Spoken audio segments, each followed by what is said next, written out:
ঠিক আছে, সো আমরা লেকচার শুরু করে দিই। লাইভ 1 সরলরেখা সবচেয়ে ইম্পর্টেন্ট একটা চ্যাপ্টার, ম্যাথের হার্ট বলতে পারো, ত্রিকোণমিতির মতো, যেটার অ্যাপ্লিকেশন অনেকগুলো চ্যাপ্টারে আছে। তো এটার আলোচনা করব 3.1 থেকে 3.7। তার মধ্যে দুইটা পার্ট, একটা হচ্ছে 3.1 থেকে 3.4 একরকম কনসেপ্ট, আর একটা হচ্ছে 3.5 থেকে 3.7 আরেকরকম কনসেপ্ট।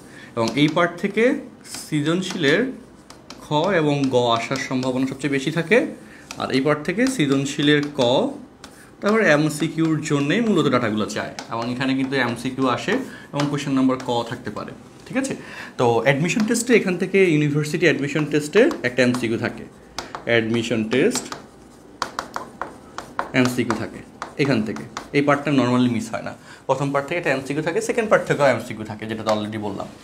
তো এইভাবে চ্যাপ্টারটা ভাগ করা। এবং 3.1 থেকে 3.4 এখানে যে চ্যাপ্টারটা আমরা শিখছি, মানে যে অঙ্কগুলো আমরা করব 3.1 থেকে 3.4-এ, সেই অঙ্কগুলোর ক্ষেত্রে যে বেসিকগুলো পড়াবো তোমাদেরকে, এই বেসিকগুলো 3.5 থেকে 3.7-এর বড় বড় অঙ্কগুলো, 3.5 থেকে 3.7-এর বড় বড় অঙ্কগুলোর জন্য লাগবে।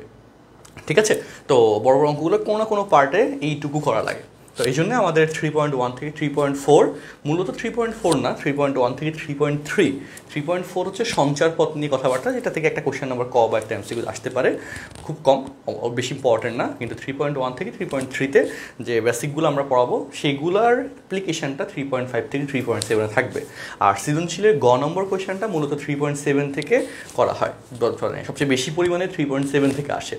আর তারপর কথা হচ্ছে, আমাদের বোর্ড এক্সামে যে সৃজনশীল কোয়েশ্চেনটা ফেস করা লাগবে এই অধ্যায়ের, বা এটার সাথে বৃত্ত ম্যাচ করে দেয়, সেখানে লিখিত স্টেটমেন্টের পরিবর্তে একটা ডায়াগ্রাম, একটা ফিগার ড্র করে দেয়।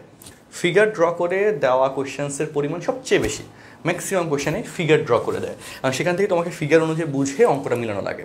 তো এই জন্যে আবার আমাদের মেইন বইয়ের যত কোয়েশ্চেন্স আছে সবগুলোতে একটা লিখিত ফরম্যাটে দেওয়া।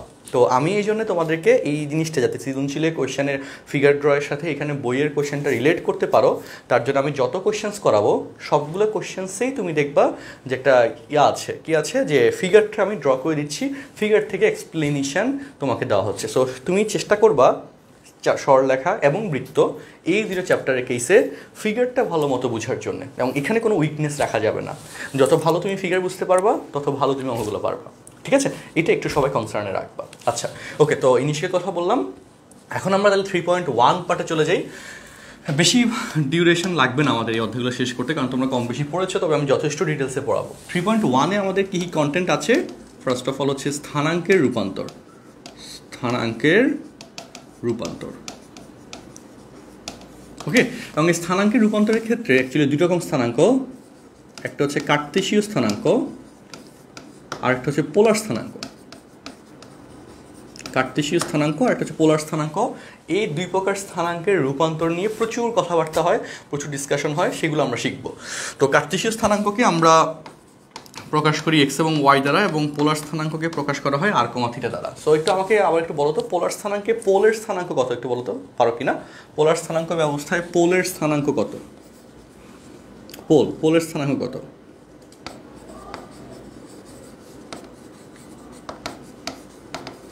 একটা আনমিউট করে বলো, সবাইকে তুই মাইক্রোফোন অ্যালাউ করা আছে। আচ্ছা, তারপর আর কোন অ্যান্সার? ওকে, তো হ্যাঁ, পোলার স্থানাঙ্ক ব্যবস্থায় পোলের কোঅর্ডিনেট হচ্ছে 0, 0। স্থানাঙ্ক ইংলিশে বলে কোঅর্ডিনেট। হ্যাঁ, তো সে কেসে পোলের কোঅর্ডিনেট 0, 0 বলতে কি বোঝে? যে আমাদের কার্তেশীয় স্থানাঙ্কে এক্স অক্ষ এবং ওয়াই অক্ষ, তাদের ছেদবিন্দুকে আমরা অরিজিন বা মূলবিন্দু বলি। ও দ্বারা কেন প্রকাশ করা হয়? কারণ এই যে এটাকে বলা হয় অরিজিন, বাংলায় বলে মূলবিন্দু। তো অরিজিনের ইংলিশে প্রথম অক্ষর ও বলে এখানে ও দ্বারা ডিফাইন করা হয়। তো এটা ছিল কার্তেশীয় স্থানাঙ্কে এক্স এবং ওয়াইয়ের কেসে। আর পোলার স্থানাঙ্কে যেখানে আর এবং থিটার কথা আমরা বলবো, ওকে, আর এবং থিটা যে একটা পয়েন্ট, এই ডিস্টেন্সটা হচ্ছে আর, আর এই অ্যাঙ্গেলটা হচ্ছে থিটা, আর কমা থিটা। তো সেই হিসেবে এই যে পয়েন্টটা আছে এটাকে বলা হয় পোল। পোলার স্থানাঙ্ক ব্যবস্থা এটাকে বলা হয় পোল, এবং এই পোলের কেসে এটার পয়েন্ট 0, 0, দ্যাট মিনস রেডিয়াসের ভ্যালু 0 আর degree value 0 degree. So 0, 0 degree actually আমরা যাই বাট 0, 0 বলে দিতে পারি, হ্যাঁ, কিন্তু অ্যাকচুয়ালি রেজাল্ট হচ্ছে 0, 0 ডিগ্রি। যদি কমেন্টে মানে আমাদের অপশনের ক্ষেত্রে স্পেসিফিক ডিগ্রিটা ইউজ করে দেয় তখন কিন্তু ওইটা অ্যান্সার করতে হবে, অন্য কিছু অ্যান্সার করলে কিন্তু নাম্বার দিবে না। ওকে, মানে এমসিকিউটা ভুল অ্যান্সার হবে। ওকে, সো পোলার কোঅর্ডিনেট হচ্ছে এটা, যেখানে আর এবং থিটার ভ্যালু ইন্ডিকেট করতেছে। সো তুমি নিজেই বলো আর হচ্ছে ডিস্টেন্স আর থিটা হচ্ছে অ্যাঙ্গেল। তো সেই ক্ষেত্রে আমাদের ডিস্টেন্স এবং অ্যাঙ্গেলের কম্বিনেশনটা এখানে এভাবে সহজভাবে লিখতে হবে, ঠিক আছে? তো তাহলে একটু স্লাইডে খাতা তুলে নাও। সমীকরণের রূপান্তরের ক্ষেত্রে কার্টেসীয় এবং পোলার এই দুই রকমের সমীকরণের রূপান্তরকে বোঝায়। আমরা অনেকগুলো অ্যাপ্লিকেশন কিন্তু তোমাদেরকে একই সাথে শিখিয়ে দিব এবং একদম সহজ থেকে কঠিন পর্যন্ত যাবো ইনশাল্লাহ। একটু দেখো যে এইটুকু ঠিক আছে কিনা, শর্টলি নোট করে নাও। এইটুকু ঠিক আছে কিনা একটু দেখো। আচ্ছা, হ্যাঁ ঠিক আছে, ওকে ওকে। তো এখন আমাদের এখানে, আমি আশাবাদী লেখা হয়ে গেছে, আমাদের এখানে কার্টেসীয় এবং পোলার সমীকরণের রূপান্তরের যে ব্যাপারটা আছে, ট্রান্সফরমেশন বা রূপান্তর, এই রূপান্তর নিয়ে আমি তোমাদের সাথে একটু কথা বলি এবং অনেকগুলো কথাবার্তা আছে। তুমি সহজ থেকে কঠিন পর্যন্ত আমরা ইনশাল্লাহ যাব। নতুন অনেক ইনফো পাবে যেগুলো আগে কম বেশি ক্লিয়ার ছিল না, বাট এখন ক্লিয়ার হয়ে গেছে, শিওর থাকো। ওকে, সো এই কেসে এক্স অক্ষ এবং ওয়াই অক্ষ আমরা বেসিক যেটা জানি যে এখানে একটা বিন্দু তুমি নিলা P of X comma Y, এই বিন্দুর কেসে, ওকে, এই বিন্দুর কেসে এই ডিস্টেন্সটা হচ্ছে এক্স এবং এই ডিস্টেন্সটা হচ্ছে ওয়াই, তাই না? এটা তো জানি। এবং এটাকে তুমি যদি পিএম লম্ব টানলা, আর এই ডিস্টেন্সটা পরের কেসটা যদি আমি তোমাদেরকে একই সাথে অ্যাড করে দিই, ওকে, এই ডিস্টেন্সটা হচ্ছে আর এবং এই ডিস্টেন্সটা হচ্ছে থিটা, তাই না? ওকে, সো এইখানে আমরা কি জানি যে x equal to R cos theta, Y equal to R sine theta, তাই না? এটা তো তোমরা বুঝো, তাই না? একদম বেসিক। সেটা কিভাবে আসছে, তুমি যদি triangle O P M A কথা চিন্তা করো, তাহলে এই যে এক্স এর কেস যদি তুমি বের করতে চাও, এক্স ডিভাইডেড বাই অতিভুজের মান তুমি জানো X by R, that is ভূমি বাই অতিভুজ, দ্যাট ইজ হচ্ছে কস থিটা, সেখান থেকে X equal to R cos theta যাবে। আবার তুমি ওয়াই এর কথা যদি বলো, ওয়াই বাই আর, তাই না? ওয়াই হচ্ছে লম্ব এই ট্রায়াঙ্গেলের কেস থিটার কেসটাতে, আর হচ্ছে অতিভুজ, তো এখানে হয়ে যাবে সাইন থিটা, তাই না? লম্ব বাই অতিভুজ sine theta, X equal to R cos theta, Y equal to R sine theta. এবং এই সূত্র দুটার ক্ষেত্রে এখানে ইনপুট হিসেবে পোলার স্থানাঙ্ক পাচ্ছ, ওকে।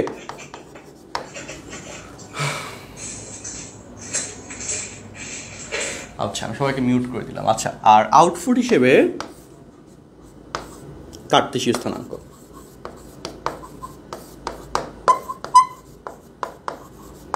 আউটপুট হিসেবে কার্টেসীয় স্থানাঙ্ক পাচ্ছ, তাই না? এই কথা তো ক্লিয়ার, বলো। ইনপুট হিসেবে পোলার স্থানাঙ্ক পাচ্ছ, আউটপুট হিসেবে কার্টেসীয় স্থানাঙ্ক পাচ্ছ, তাই না? এই কথাটা ক্লিয়ার। আচ্ছা, ওকে, তো সেই হিসেবে বলতে পারি পোলার ইনপুট দিলাম, কার্টেসীয় আউটপুট পাইলাম, দ্যাট মিনস এটা হচ্ছে পোলার থেকে কার্টেসীয়তে কনভার্ট করার সূত্র। এটা হচ্ছে, এবং খুব সহজভাবে কিন্তু বলতেছি, আমি তোমাদের কঠিন পার্টটাতে একটু পরে যাব। পোলার থেকে কার্টেসীয়তে কনভার্ট হওয়ার সূত্র, এবং সেইমভাবে এখানে এই দুটো সূত্রকে তুমি যদি স্কোয়ার করে যোগ করো, তাহলে আর স্কোয়ার সমান X square plus Y square পাবা, এবং টেন থিটা সমান ওয়াই বাই এক্স পাবা, ওকে। এবং এই সূত্র দুটো হবে কার্টেসীয় থেকে পোলারে কনভার্ট করার সূত্র, তাই না? তো এই চারটা সূত্র হচ্ছে আমাদের এখানে মুখস্থ রাখা লাগে, এই চারটা সূত্র নিয়ে কোনো ঝামেলা করা যাবে না। এবং এখানে অ্যাপ্লিকেশন যদি আমরা বলি, এই অ্যাপ্লিকেশনটা, ওকে, আমি আবার বলি এই দুটো সূত্র কীভাবে পাইছো, এটা এই দুটোকে এই যে X square plus Y square করো, যেটা দেখছো অলরেডি, তাহলে R square cos square R square sine square, তো সেখান থেকে অটোমেটিক্যালি এখানে ডাটা চলে আসবে, তাই না? এবং বাকিটাও নিচে চলে আসবে, ওকে। আর এই জায়গায় টেন থিটার মানে হচ্ছে লম্ব বাই ভূমি, মানে ওয়াই বাই এক্স, কেসটা চলে আসে, এবং সেখান থেকে সূত্র পেয়ে গেলাম। এখন অ্যাপ্লিকেশনে দুইটা অ্যাপ্লিকেশন আমি দেখাবো মূলত। একটা হচ্ছে কার্টেসীয় থেকে পোলারের কনভার্টের অ্যাপ্লিকেশন, ওকে। ফার্স্ট অ্যাপ্লিকেশন কি, যে কার্টেসীয় থেকে পোলার, না, পোলার থেকে কার্টেসীয় অ্যাপ্লিকেশন আগে দেখে, তাহলে গ্যাঞ্জাম কম হয়, কারণ এখানে কোনো ঝামেলা নাই। পোলার থেকে কার্টেসীয় কম বেশি তোমরা কিন্তু জানো এই জিনিসগুলো, কিন্তু আমি এই পার্টের লাস্টে যেগুলো দেখাবো এগুলোতে হচ্ছে একটু বোঝা লাগবে বেশি। পোলার থেকে কার্টেসীয়, দ্যাট মিনস ধরো যে 2,π/6, এটার এক্স কমা ওয়াই এর ভ্যালু কত, ওকে। তো সেটা তুমি যদি বলো যে x equal to 2 cos π/6, y equal to 2 sin π/6, তাই না? এটা আমরা জানি সূত্র হিসেবে। তো তো cos পাই মানে 180, 180/6, দ্যাট ইজ 30 ডিগ্রি, তাই না? তো cos 30 ডিগ্রি মান হচ্ছে √3/2, তাই তো? 2 ইন্টু √3/2, দ্যাট ইজ √3। আর এখানে 2 ইন্টু sin 30 ডিগ্রি মান হচ্ছে হাফ, দ্যাট ইজ হচ্ছে 1। দ্যাট মিনস x, y এখানে ভ্যালু হচ্ছে √3, 1, তাই না? এটা একদম মানে ইজিয়েস্ট কোয়েশ্চেন, জীবনে পরীক্ষায় আসবে না এরকম একটা কোয়েশ্চেন। হ্যাঁ, তো এটা হচ্ছে প্রথম কথা। দ্বিতীয় কথা হচ্ছে, ওকে, আমরা যদি এখানে বলি যে 2, এখানে কিন্তু যে আর এর ভ্যালু কিন্তু কখনো নেগেটিভ হবে না, ঠিক আছে? 3, 2π/3 এটার ভ্যালুর কেসে x, y এর ভ্যালু কত? একটু আমাকে কমেন্ট বক্সে অ্যান্সার দাও তো, এটা পারবো তোমরা, দ্রুত খাতায় করো তো, করে একটু অ্যান্সার দাও। 2π/3 বলো যে সহজটা আপনি করছেন, কঠিনটা আমাকে দিচ্ছেন, আমাদেরকে দিচ্ছেন, ব্যাপার না, করো, ক্যালকুলেটর তো আছে, তাই না? সো 2, 2π/3 এটার ভ্যালু, x এর ভ্যালু কত, y এর ভ্যালু কত, একটু কমেন্টে জানাও ফার্স্ট। হ্যাঁ, সবাই একটু কমেন্টে জানাও, আমি কমেন্টগুলো দেখতে যাচ্ছি।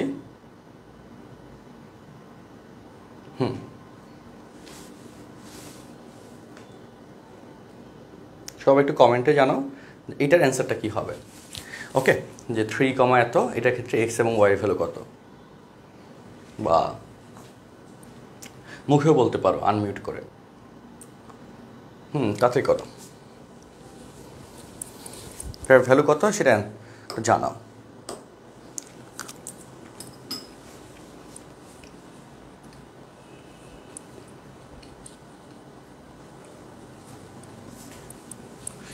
আচ্ছা, একটা হচ্ছে 3 cos এত, একটা হচ্ছে 3 sin এত, তাই না? হ্যাঁ, দ্রুত খাতা করো, দ্রুত করো। ওকে, হ্যাঁ, মুন অ্যান্সার দিয়ে দিয়েছো 3, অর্পিতা বলতেছো -30। আচ্ছা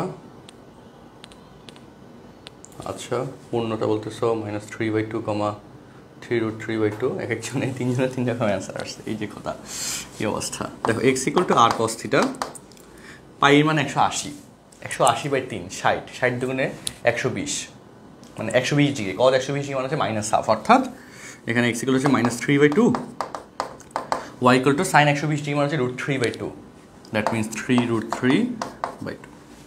ওকে, হ্যাঁ, -3/2 আর 3√3/2। তো এটা মুখে মুখে হয়ে যায়, কতক্ষণ লাগছে বলো, তাই না? আচ্ছা, সো এইরকম একদম মানে ডিরেক্টলি বলার সাথে সাথে অ্যান্সার করে ফেলতে পারবে, এই লেভেলে অ্যাকুরেসি নিয়ে যেতে হবে তোমাদের, তাহলে ভালো করতে পারবা। আচ্ছা, কারণ কম্পিটিটিভ এক্সামগুলোতে সময় কিন্তু 30 সেকেন্ড থেকে 30 সেকেন্ড, আর যেগুলো সহজ কোশ্চেন সেগুলোকে আমরা বলি যে 20 সেকেন্ডের মধ্যে সলভ করে ফেলো। যত তাড়াতাড়ি সলভ করতে পারবা তোমার কনফিডেন্স তো ভালো থাকবে। আচ্ছা, সো পোলার কার্টেসীয় কাহিনী তো গেল, এবার পরের কথায় আসি, কার্টেসীয় থেকে পোলার, কার্টেসীয় থেকে পোলার। এবং এই কার্টেসীয় থেকে পোলারের কেসে আমরা তো জানি যে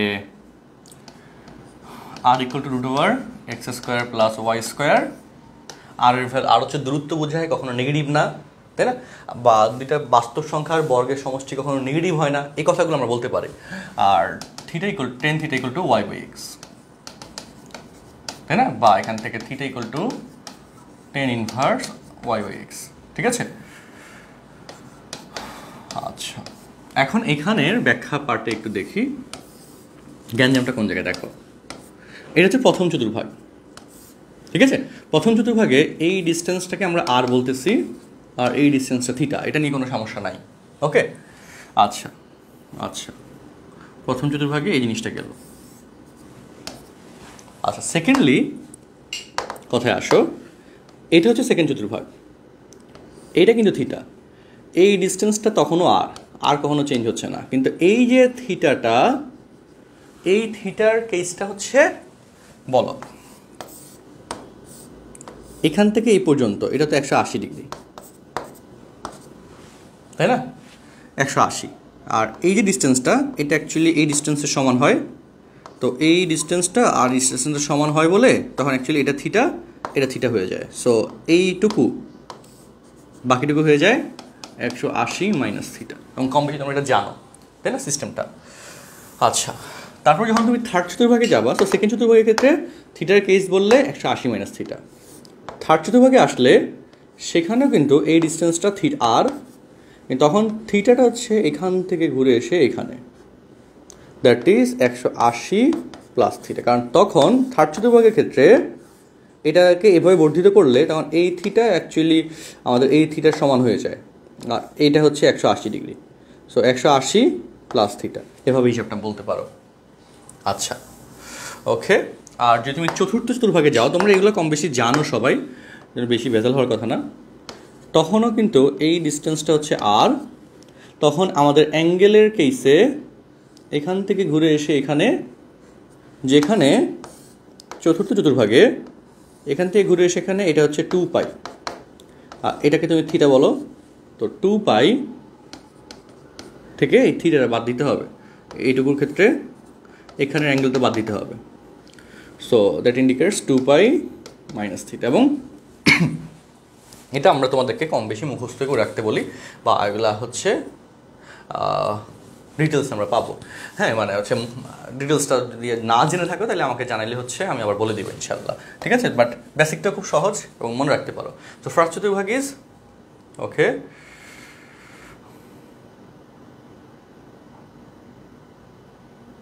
আচ্ছা।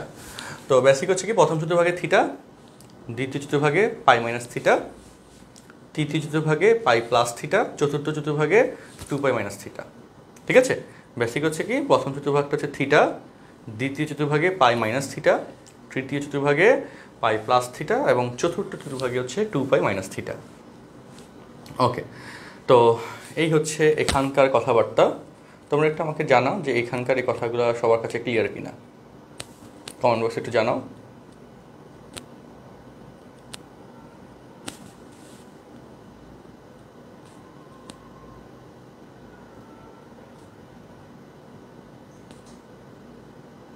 ক্লিয়ার, তাই না? ওকে,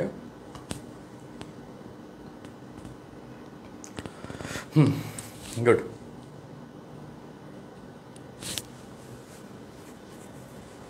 সো এখন আমরা এখানে এই 4টা অ্যাপ্লিকেশনের কেসে, ওকে, আচ্ছা আগের স্লাইডটা হচ্ছে এটা, ওকে।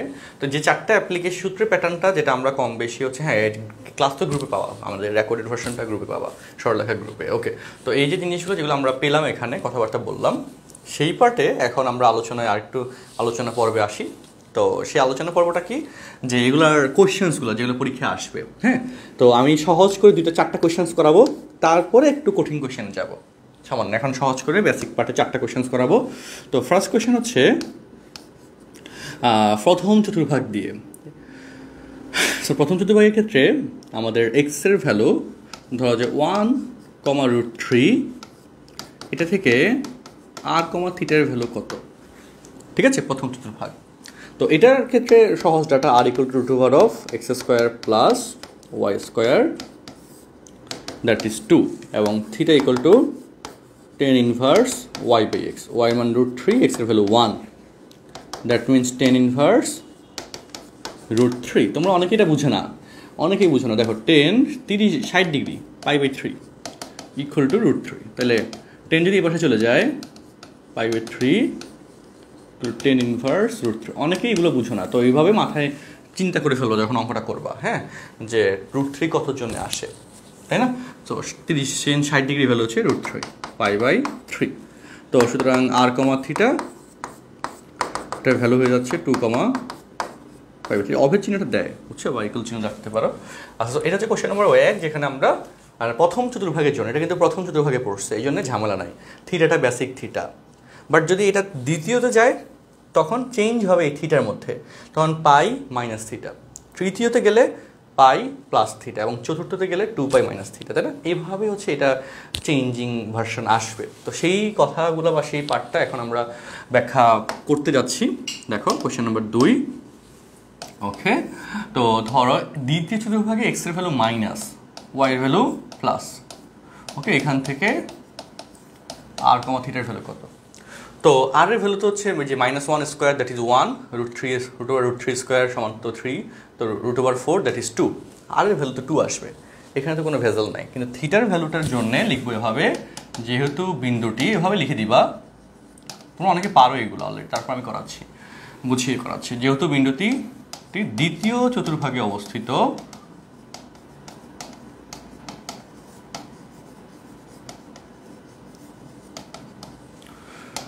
সুতরাং দ্বিতীয় চতুর্ভাগে যদি অবস্থিত হয়, দ্বিতীয় চতুর্ভাগে অবস্থিত হলে আমাদের কি হয় এখানে বলো তো? দ্বিতীয় চতুর্ভাগে অবস্থিত হলে থিটার value pi minus theta, and ওই একটা থিটা ইকুয়াল টু কিন্তু আমরা জানি tan inverse Y by X. So এটা লিখবো এভাবে অ্যাকচুয়ালি, যে theta equal to pi minus tan inverse, এটা বুঝে লাগবে ওয়াই বাই এক্স। এটা হচ্ছে মূল সূত্রটা। থিটা মানে তো tan inverse Y by X, তাই না? সো মূল থিটা হচ্ছে এটা, আর এখানে যে থিটাটা সেটা হচ্ছে এটা হয়ে গেল। মডুলাস কেন দিলাম? কারণ tan inverse Y by X, Y এর ভ্যালু মাইনাস হতে পারে বা এক্স এর ভ্যালু মাইনাস হতে পারে। এদের এক্স এবং ওয়াই এর চিহ্ন মাইনাস বা প্লাস চিহ্নটা বিবেচনায় রেখেই কিন্তু আমরা দ্বিতীয় চতুর্ভাগ, তৃতীয় চতুর্ভাগ বা চতুর্থ চতুর্ভাগ বলতেছি, এবং সেইটার প্রেক্ষিতেই স্টেটমেন্ট লিখতেছি। সো এখানে সূত্রটা চিহ্নটা এক্স এবং ওয়াই চিহ্নটা অলরেডি যেহেতু একবার কাউন্টিংয়ে চলে আসছে, এটা আর সেকেন্ডবার কাউন্টিংয়ের কোনো সুযোগ নাই, একবার কাউন্ট করা যাবে একটা জিনিস, তাই না? সো সেক্ষেত্রে যেহেতু এখানে সেকেন্ডবার কাউন্ট করার সুযোগ নাই, সেই জন্যে এখানে ব্যাপারটাকে এভাবে বলতেছি, ঠিক আছে? যে এখানে মডুলাস ছিল। এখন কথা হচ্ছে, আচ্ছা সাইড নিতে আরও দরকার না, ডিরেক্ট। হ্যাঁ, আচ্ছা এটা চতুর্থ চতুর্ভাগ হতে পারে না কেন? আচ্ছা বলো একটু, এটা তো চতুর্থ চতুর্ভাগ কেন হবে না বা কেন হবে বলো? এক্সের value minus, Y value plus. তোমরা এটা তো 9-10 শিখে আসছো না? বলো যে আমাদের চতুর্ভাগের রীতিটা কী ছিল? বলো যে প্রথম চতুর্ভাগে প্লাস প্লাস, এটা হচ্ছে minus plus, minus minus, plus minus, তাই না? সো এক্সের মান মাইনাস, ওয়াই মান প্লাস, এই বিন্দুটা কোন চতুর্ভাগে পড়ে? এটা তো দ্বিতীয় চতুর্ভাগে পড়ে, এটা তো কনফার্ম, এখানে তো এটা তার আলাদা করে কোনো বেসিক না। সো দ্বিতীয় চতুর্ভাগ পড়ে বলে এই কনসেপ্টটা। ওকে, আচ্ছা কারো কনফিউশন থাকলে রিজন করবো, আমি আনমিউট করে দেবো সাথে সাথে। সবাইকে আনমিউটে অপশন রাখলে কি হয়, যে যে অনেকে নয়েজ আসে, তাই না? ওকে, সো ডিরেক্টলি রিজন করবা, তার কোয়েশ্চেন করতে পারবা। সো দেখো এখানে তাহলে পাই মাইনাস, এই সূত্রটা রাখবা দ্বিতীয় চতুর্ভাগে কেসে। ওকে, লেখার কৌশলটা মাথায় রাখো। টেন ইনভার্স ওয়াই মান হচ্ছে √3, এক্স ভ্যালু হচ্ছে -1, তাহলে পাই মাইনাস টেন ইনভার্স √3। ফার্স্ট ব্রেকে দিলাম, মডুলাসের কাজ শেষ, ফার্স্ট ব্রেকে দিলাম। তো টেন ইনভার্স √3 দ্যাট ইজ কত বলো? পাই মাইনাস পাই বাই 3, তাই না? এটা ঠিক করছে, টেন ইনভার্স √3 পাই বাই 3, তাই না? Pi by 3 tan inverse √3, so 3 pi minus pi that is 2 pi by 3। তো দেখো 2 নম্বর কোয়েশ্চেনে আমাদের এখানে এই ব্যাপারটা এইভাবে গেল। হ্যাঁ, না মডুলাসের জন্য কোনো সাইড নোট দেওয়ার কোনো প্রয়োজন না, ডিরেক্ট সূত্র কিন্তু এটা। দ্বিতীয় চতুর্ভাগের ক্ষেত্রে সূত্র হচ্ছে এইটা। ওকে, এভাবে সূত্র হিসেবে মনে রাখবা, ঠিক আছে? কাহিনী শেষ। আচ্ছা, তো 2 নম্বর কোয়েশ্চেনটাতে যেরকম আমরা পারলাম, আমরা এটার সাথে অ্যাড করে 3 নম্বর আরেকটা কোয়েশ্চেন, আমাকে কিন্তু লেকচার স্লাইড দিয়ে দিব। হ্যাঁ, আর এটার ডিজিটাল পিডিএফ ভার্সনটা তোমরা পেয়ে যাবে ইনশাল্লাহ, লেকচারের শেষেই পেয়ে যাবা। আচ্ছা, সেটা তোমাদেরকে আমরা গ্রুপে দিয়ে দিব। ওকে, এরপর 3 নম্বর, যদি এখানে থার্ড চতুর্ভাগ হয়, বিন্দু যেটাই হোক সেটা তো সমস্যা না, নিয়মটা চেঞ্জ হবে না, বিন্দুটা নিয়ে তো সমস্যা নেই, তোমার নিয়মটা জেনে রাখাটা দরকার আর কি এখানে। ওকে, আর কমা থিটার ভ্যালু কত সেটা তোমাকে বের করতে বললো, ঠিক আছে? আর কমা থিটার ভ্যালু বের করতে বললো। সো এই জায়গায় এখন বলো, আর এর মান নিয়ে তো কোনো ঝামেলা নাই, আর এর মান তো আমরা পারবো। থিটার মানে এই লাইনটাই লিখবো এখানে, এভাবে লিখবো। কীভাবে লিখবো দেখো, যেহেতু আমি একটু স্লো মোশনে করতেছি যাতে তুমি আমার লেখার সাথে সাথে লিখে ফেলতে পারো, সহজ অঙ্ক, বেশি ঝামেলা নেই। যেহেতু বিন্দুটি তৃতীয় চতুর্ভাগে অবস্থিত, সুতরাং থিটা ইকুয়াল টু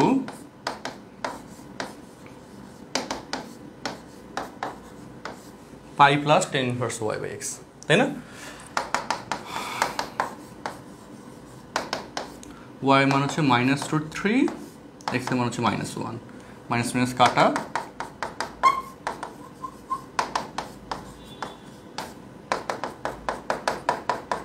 তাই না? টেন ইনভার্স √3 মানে হচ্ছে পাই বাই 3, তাই তো? পাই বাই 3। ওকে, সবাই একটু, হ্যাঁ সবার মাইক্রোফোন অ্যালাউ করা হয়েছে, সবাই একটু আমাকে আনমিউট করে বলো অঙ্কটা বুঝছো কিনা ফার্স্ট। জি ভাইয়া বুঝছি, কি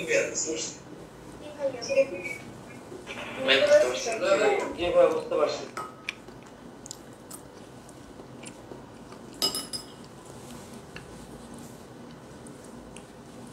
তো কার কোনো কোয়েশ্চেন থাকলে বলতে পারো। তৃতীয় চতুর্থ চতুর্ভাগে মডুলাস ঠিক কেন আসে? ওই যে আমরা বললাম যে এখানে তুমি যদি মডুলাস না দাও, এখানে তাহলে একটা মাইনাস থেকে যাবে না, tan inverse minus root three হবে, যেটা অন্য কিছু হয়, তাই না? তো ওই মাইনাস চিহ্ন তো আমরা অলরেডি কাউন্টিংয়ে এনে এই স্টেটমেন্টটা লিখলাম। ওকে, এখানকার মাইনাস চিহ্নটা কাউন্টিংয়ে এনেই তো আমরা বলছি এত চতুর্ভাগে পড়ে। এই যে এখানে দ্বিতীয় চতুর্ভাগে পড়ে, এটা কেমনে বলছি, কোত্থেকে বলছি, তাই না? তো সেটা তো অ্যাকচুয়ালি ওই যে এই মাইনাস চিহ্নটা বিবেচনায় এনে আমি বলছিলাম। সো এই মাইনাস চিহ্নটা অলরেডি ইনইউজড। ওকে, এটা তো আর সেকেন্ডবার ইউজ করা যাবে না, সেই জন্যে এই জিনিসটা এভাবে গেল, মডুলাস দিতে হবে।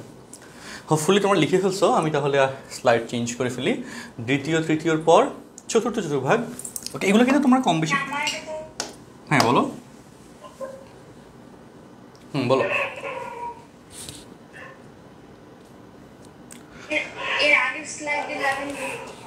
হ্যাঁ, আগের স্লাইডে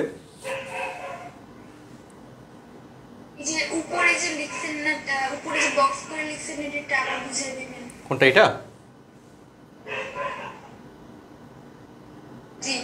এটা তো বলো, পাই মানে 180, 180/3 = 60, 10 60, এটার ভ্যালু তো রুট থ্রি জানো। আর 10টা বাম পাশ থেকে ডান পাশে চলে গেল, তাহলে 10 ইনভার্স হয়ে যাবে। 10 ইনভার্স রুট থ্রি, এটা তাহলে এখানে পাই/3 হয়ে যাচ্ছে, এটাই আর কি। তার মানে 10 ইনভার্স রুট থ্রি অ্যাকচুয়ালি মান হচ্ছে পাই/3। আর এইভাবে আমাদের ট্রায়াঙ্গেলের বিপরীত ত্রিকোণমিতি বা সবগুলো অ্যাঙ্গেল এভাবে তুমি বিবেচনা আনতে পারবা। বুঝতে পারছো? যে সাইন 30 ডিগ্রি মান হচ্ছে হাফ, তাই না? তো সাইন ইনভার্স হাফ সমান হবে 30 ডিগ্রি, বা কস 45 ডিগ্রি সমান হচ্ছে 1/√2। তাহলে কস ইনভার্স 1/√2 দ্যাট ইজ 45 ডিগ্রিকে ইন্ডিকেট করবে। ওকে, তো এই হচ্ছে এখানকার বেসিক। আচ্ছা, তাহলে আমরা এই জিনিসগুলো সলভ করলাম। আমরা এগুলোর ডিজিটাল কন্টেন্ট লিস্টে তোমাদেরকে দিয়ে দিব। এরপর 4 নম্বর পার্ট একটু যাই।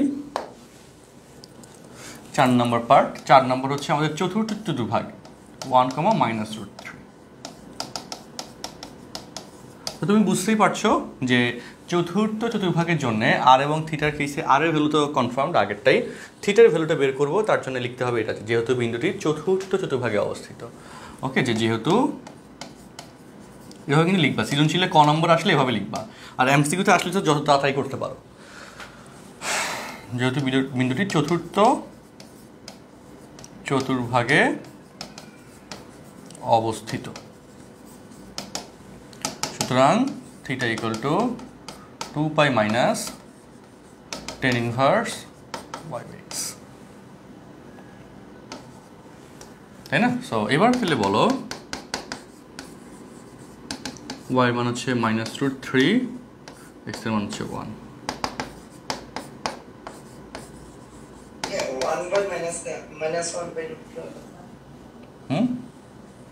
কেন -1 কেন? তো এটা হলো তো তুমি জানো π/3, তাই না? ওকে, তাহলে 3 দুগুণে 6, 6 থেকে 1 গেলে 5, অ্যান্সার। আমি আশাবাদী তোমরা একটু ক্লিয়ার হয়ে গেছে তোমাদের। হ্যাঁ, দেখো, চেক করো। ওকে,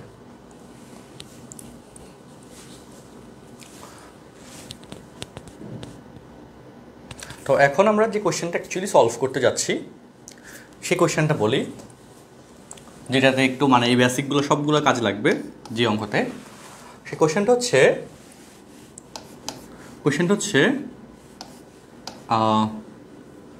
এখানে তো ওকে, হ্যাঁ, -√3, -1,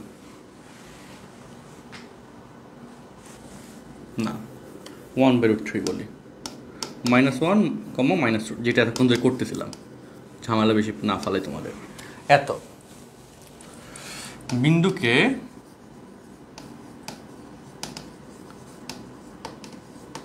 ঘড়ির কাঁটার দিকে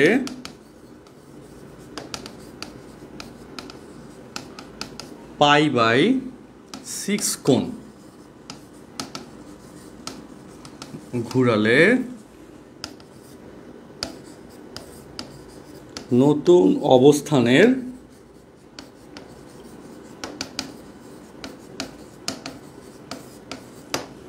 কার্তেশীয় স্থানাঙ্ক কত? সবচেয়ে মানে বুঝার একটা কোশ্চেন, আন্দাজে এই কোশ্চেনগুলো সলভ করা যাবে না। কোশ্চেন কি সবাই বুঝতে পারছো? কারা কারা বুঝছো একটু বলো তো। কোশ্চেনটা বুঝছো কারা আসলে, যে কেমনে করবো? কারা কারা বুঝছো একটু আনমিউট করে বলো।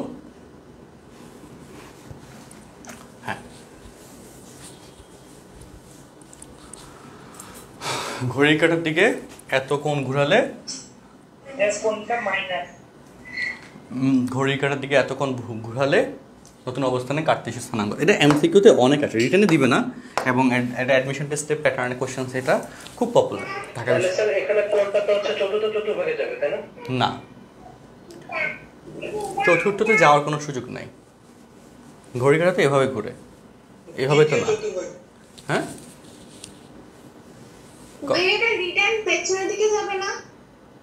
আচ্ছা ওকে, দেখো আমরা একটা তাহলে ব্যাখ্যা দিই। দেখো -1 -√3, শোনো কথাগুলো শোনো। -1 -√3 এটা আমরা একটু আগে সলভ করছিলাম, পাই প্লাস থিটা, তাই না? তো এখানে থিটার ভ্যালু আসে কত ডিগ্রি বলো? 60 ডিগ্রি। এটা তো মনে আছে, তাই না? π/3 আসে অ্যাঙ্গেল tan ইনভার্স √3 60 ডিগ্রি। আর থার্ড চতুর্ভাগে পড়ে এটা, এটা কি বুঝতে পারছো? থার্ড চতুর্ভাগে পড়ে যায়, মুখে মুখে সলভ করে ফেলি। দেখো বিন্দুটা থার্ড চতুর্ভাগে পড়ে, কনফার্মড। হ্যাঁ, সো এই বিন্দুর ক্ষেত্রে আমাদের পোলার স্থানাঙ্কের কেসে ডিগ্রির ভ্যালু হচ্ছে 180 + 60, তাই না? পাই প্লাস থিটা 180 + 60, তাহলে হয় কত? 240 ডিগ্রি।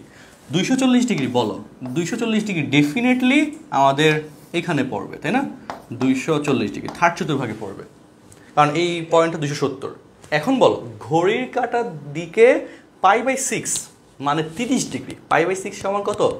30 ডিগ্রি, তাই না? 180/6 30 ডিগ্রি। সো ঘড়ির কাঁটার দিকে তুমি, ঘড়ির কাঁটা কি এভাবে ঘুরে নাকি এভাবে ঘুরে বলো? ক্লকওয়াইজ কোন দিকে? এভাবে না? হ্যাঁ এভাবে না ঘুরে ঘড়ির কাঁটা, কনফার্ম? তো ঘড়ির কাঁটার দিকে এই দিকে কত ডিগ্রি তুমি ঘুরাইছো বলো? π/6 কোণ ঘুরাইতে হবে। তো π/6 কোণ মানে হচ্ছে 30 ডিগ্রি কোণ, তাই না? π/6 বলে তো আমরা কম বুঝি, 30 ডিগ্রিটা আরো ভালো বুঝার পার্টে আসে। 30 ডিগ্রি ঘুরাইছো, তো 30 ডিগ্রি ঘুরাইলে নতুন অবস্থানটা এটা আসলো, ঠিক আছে? যে এইটুকুর পরিমাণ হচ্ছে কত ডিগ্রি বলো? 30 ডিগ্রি, তাই না? তো নতুন অবস্থানে এই যে পয়েন্টটা, এই অ্যাঙ্গেলের ভ্যালু কত হবে বলো? কত হবে? 210 ডিগ্রি না? তাহলে ওই পয়েন্টটাও কিন্তু থার্ড চতুর্ভাগে পড়ছে। যদি এখানে 60 ডিগ্রি ঘুরতে বলতো তাহলে 240 থেকে 60 গেলে 180 তখন এই লাইনে পড়তো। যদি বলতো যে 120 ডিগ্রি ঘুরানো হয়েছে, তাই না, ঘড়ি কাটার দিকে, তাহলে 240 থেকে 120 মানে যেটুকু ঘড়ি কাটার দিকে বলবে, যেহেতু তুমি দেখছো কমে গেছে এজন্য বিয়োগ হয়েছে। যদি ঘড়ি কাটার বিপরীত দিকে বলতো যে ঘড়ির কাটার বিপরীত দিকে এতক্ষণ ঘুরাইলে, তখন তো আবার এটা এদিকে যেত, তখন সেটা চতুর্থতে চলে আসতো। কারণ 240-এর সাথে আমাদের 30 যোগ করলে 270, তাই না? 40 তখন হচ্ছে এইখানে পড়তো, তাই না? অক্ষের লাইনের উপর পড়তো। তো এরকম আর কি, মানে কোন দিকে ঘুরাচ্ছে সেটা তুমি কোয়েশ্চেন অনুযায়ী চিন্তা করে নিবা, সহজ কথা। আচ্ছা, তাহলে এখানে 210 ডিগ্রি চলে আসছে, আর 210 ডিগ্রি যদি চলে আসে, থিটার ভ্যালু হচ্ছে নতুন অবস্থান ব্লু কালার অবস্থান, এটার ক্ষেত্রে থিটার ভ্যালু 210 ডিগ্রি। আর আর এর ভ্যালু তো তুমি জানো, এখানকার কেসে আর এর ভ্যালু তো হচ্ছে 2 আসে, তাই না? এটা তো তুমি করছো অনেকবার, মাত্র আমরা করলাম। তো নতুন অবস্থানের ক্ষেত্রে পোলার কোঅর্ডিনেট, নতুন স্থানাঙ্কের ক্ষেত্রে পোলার কোঅর্ডিনেট 2,210 ডিগ্রি, কিন্তু এটা কার্টেসীয়টা চাইছে। তো কার্টেসীয় x = 2 cos 210 ডিগ্রি এবং y = 2 sin 210, এবং এটা কিন্তু এমসিকিউর জন্য পরীক্ষা কোশ্চেনটা আসে, রিটেনের জন্য এটা আসবে না। হ্যাঁ, বা খুব একটা আসে না। রিটেনে আসলে আমি যে কথা বললাম গোছায় করে দিবা, বাট মূলত এমসিকিউর জন্য লাগবে। তার জন্য আমি যত কম লাইনে পারা গেছে করে দিলাম। আমি তোমাদেরকে বলতেছিলাম একটু ডিফিকাল্ট কোশ্চেন একটা করাবো, কারণ ওই কনসেপ্ট সবগুলো মিলে কনসেপ্ট হচ্ছে এইটা, যেটা বুঝলে ভালোভাবে বোঝা যায়। সো এখানে বলো এক্স এবং এর মান কত আসে, একটু দিয়ে করো দ্রুত। -√3 না -3 এক্স এর ভ্যালু? -√3 আর ওয়াই এর ভ্যালু হচ্ছে -1। মাইনাসই হবে, কারণ তুমি এখন আরেকটা জিনিস দেখো, তোমরা অনেকে এগুলো বুঝতে চাও না, যে তুমি দেখতেছো এটা থার্ড চতুর্ভাগে পড়বে, তুমি আবার এখানে এক্স ওয়াই এর ভ্যালু প্লাস বলছো, তাহলে এটা তো নগদে ভুল। থার্ড চতুর্ভাগে পড়লে এমনি মাইনাস হয়ে যাবে, এগুলো সবগুলো লিঙ্কড। হ্যাঁ, তুমি দেখতেছো এক্স এর ভ্যালুটা ওয়াই এর ভ্যালুটা সেকেন্ড চতুর্ভাগে পড়ছে, সো ওয়াই ভ্যালু সেকেন্ড চতুর্ভাগে তো কখনোই মাইনাস হবে না। সো তখন তুমি বলো যে মাইনাস এত, তখন তো এটা হবে না, তো তুমি বুঝতে হবে এটা প্লাসের কন্ডিশন যাবে। তো কোন চতুর্ভাগে পড়তেছে সেটা তো মাথায় বুঝে তোমাকে চিন্তা করতে হবে, যে আর আমার থিটা হচ্ছে থার্ড চতুর্ভাগে পড়ে, তার মানে দুইটাই মাইনাসই হবে, প্লাস হওয়ার কোনো সুযোগ নাই। প্লাস আসছে মানে তুমি ভুল করছো। বা থিটা হচ্ছে দ্বিতীয় চতুর্ভাগে পড়ছে, তাইলে এক্স এর ভ্যালু মাইনাস হবে, ওয়াই এর ভ্যালু প্লাস হবে, এটাও একদম জানা কথা। তো এইগুলো একটু মানে রিয়েলাইজ করার ট্রাই করতে হবে, তাহলে তোমার কাছে অঙ্কটা একটু বোধগম্য আর একটু বেশি হবে, তখন ভালো লাগবে যে না বুঝতেছি বা হচ্ছে ব্যাপারগুলো।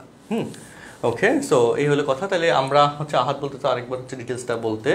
ওকে, সো আমি আরেকটা কোয়েশ্চেন্স করাই আরেকবার ডিটেলসের জন্য। ওকে, তো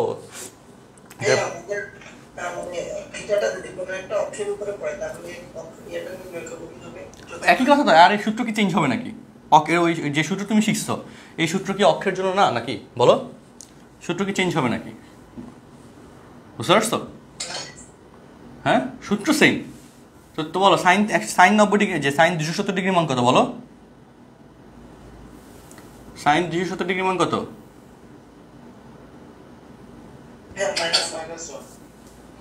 -1। এটা কি চেঞ্জ হয়ে যাবে বলো? চেঞ্জ তো হবে না কোনোভাবে, ঠিক না? এটা তো সেম থাকবে। হ্যাঁ, ঠিক আছে।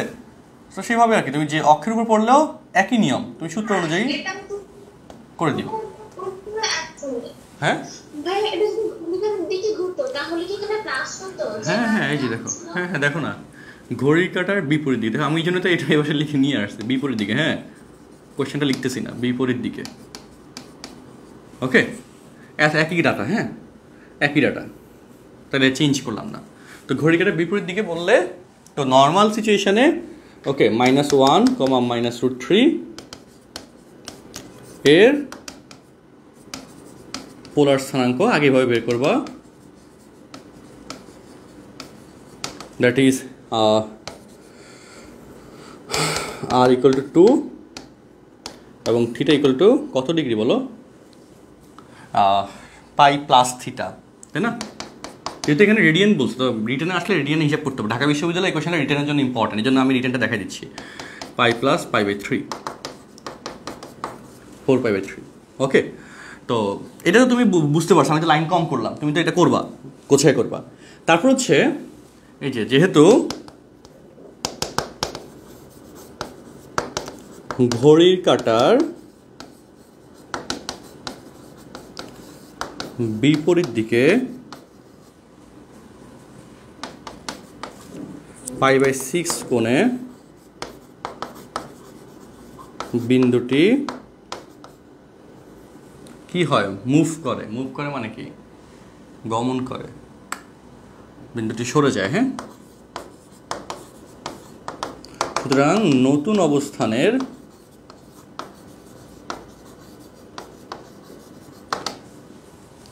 এই সবাই আনমিউট রাখবা। মুন আনমিউট রাখছো কেন? পরে এই ভিডিওতে সমস্যা হয়, নয়েজ আসে। সুতরাং নতুন অবস্থানের থিটা = 4π/3। এটা কি হবে বলো? দেখো, ঘড়ির কাঁটা ঘুরে এভাবে, তাই না? তো ঘড়ির কাঁটার বিপরীত দিক কোন দিকে?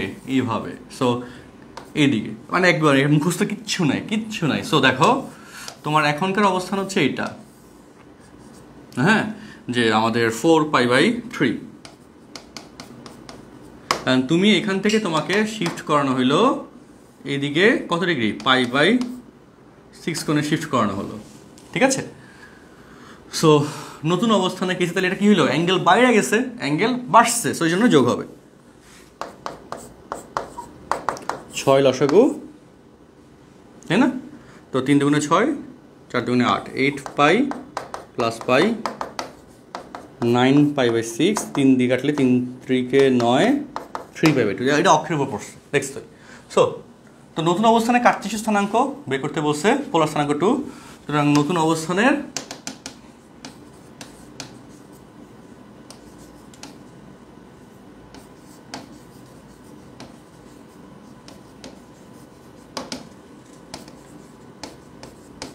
কার্টেসীয় স্থানাঙ্ক, তাই না? নতুন অবস্থানের কার্টেসীয় স্থানাঙ্ক x = r cos θ। আর এর ভ্যালু কত ভাই? আর এর ভ্যালু হচ্ছে 2, আর থিটা ভ্যালু 3/2, 2 cos 3/2। আর y = 2 sin। হ্যাঁ, বলো অ্যান্সার কত আসছে বলো?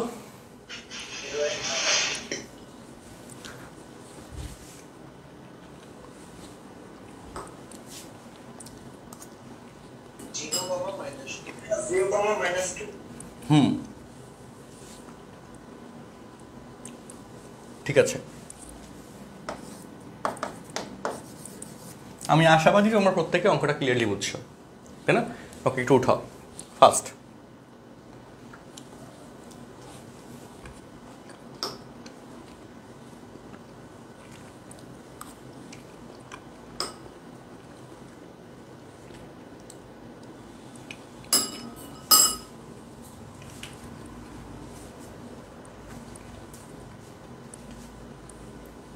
আচ্ছা, ওকে। সো এটা আমরা কনফার্ম করলাম, আলহামদুলিল্লাহ। আমরা এবার নতুন কনসেপ্টে যাব, সেটা হচ্ছে সমীকরণের রূপান্তর। ওকে, সেটা হচ্ছে সমীকরণের রূপান্তর। আমরা ক্লাসের পরে যতটুকু অল্প সময়ের মধ্যে ইনশাল্লাহ আমরা তোমাদের আমাদের এই লেকচারের এইচডি ভিডিওটা তোমাদেরকে দিয়ে দিব, ঠিক আছে? গ্রুপের মধ্যে পেয়ে যাবো, এবং এইচডি ভিডিওগুলো দেখে ভালো লাগবে। আর আমাদের ওয়েবসাইটের কাজটা হিসাবটা আমি পেয়ে যাবো আশা করি। সো তখন তোমাদের ওয়েবসাইটের লগ ইনের সিস্টেম দেওয়া থাকবে, তো তোমরা ওয়েবসাইটে লগ ইন করে যে কোনো সময় প্রত্যেকটা ক্লাস প্লে লিস্ট টাকা দেওয়া থাকবে, ওয়েবসাইট থেকে প্লে হবে, বুঝছো? তো আলাদা করে ডাউনলোড অপশন থাকবে না। আবার যে লেকচার শিট আমরা দিব ওগুলো কিছু থাকবে ডাউনলোডেবল, কিছু নন ডাউনলোডেবল, এরকম থাকবে। সো সেগুলো তোমাদেরকে আমরা এনশিওর করবো ইনশাল্লাহ। হ্যাঁ, তো এটা হচ্ছে অটোমেটিক্যালি তোমার ড্যাশবোর্ডে এগুলো আপডেটেড হতে থাকবে। সো ওয়েবসাইটে লঞ্চ হলে জিনিসটা অনেক সুন্দর হবে আশা করি, এবং ব্যাপারগুলো অন্য লেভেলে চলে যাবে। বলো ভাইয়া, আপনার লেখা যে বইগুলো আছে ওগুলো কি সেকেন্ড পেপারে ব্যাচের সাথেই শুধু পাওয়া যাবে?